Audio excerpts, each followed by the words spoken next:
Social anxiety disorder, like agoraphobia and OCD, PTSD and panic disorder, are symptoms of underlying high anxiety. Without the high anxiety that fuels your social anxiety, the social anxiety can't exist. And we've proven this tens of thousands of times with clients that we've cured.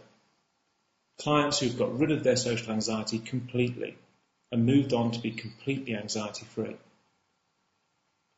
So how's the anxiety formed? Well, anxiety is formed in part of the brain called the amygdala. The amygdala is actually a pair of organs, and they work rather like an anxiety thermostat. They're the control centre of your anxiety. The amygdala receives data from the sensory organs around the body, the eyes, the ears, the nose, the mouth, and the skin. And this data is fed back to the amygdala, and the amygdala then responds by making a decision about how to respond, whether there's real threat present or not. If it detects a real threat, it goes into the flight or fight response. It releases adrenaline, and you go into the flight or fight response, which prepares your body for either fleeing from or fighting the potential danger. But you know that in social anxiety, there is no real danger present. Okay, you perceive your environment as fearful. Maybe you have to do a speech or go out in public, or maybe you have elements of agoraphobia. But ultimately, there is no real threat present. And you should be able to do these things without any high levels of anxiety. Well, your underlying anxiety disorder is fueling that anxiety. So if we can remove the anxiety and move it back down to a level that it was at birth when you were a child, then you should be able to move away from your anxiety and make a full recovery. And this happens time and time again. The way we do this is by providing an environment for change, an environment for recovery. And what I mean by that is that we provide an environment that allows your sensory organs to feed data back to the subconscious mind and the amygdala, which tells it that it is completely safe. And by doing so, it comes to the realization that it is safe and that it can adjust your preset anxiety levels back down to a normal level. And it does this very quickly indeed. It has to.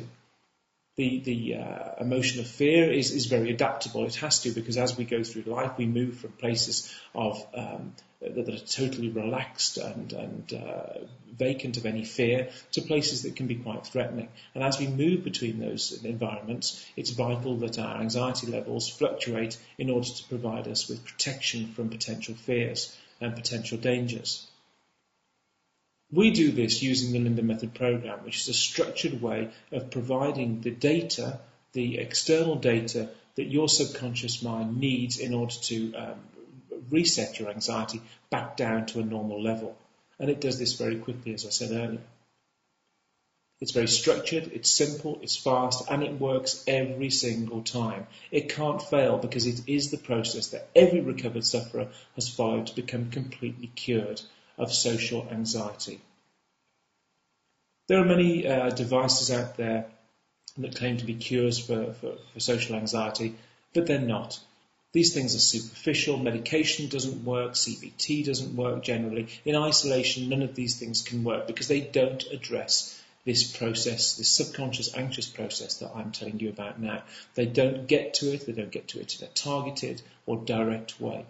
They don't render those neural pathways of anxiety that you've built up by practicing being an anxious person obsolete. They just don't do it. But our process does.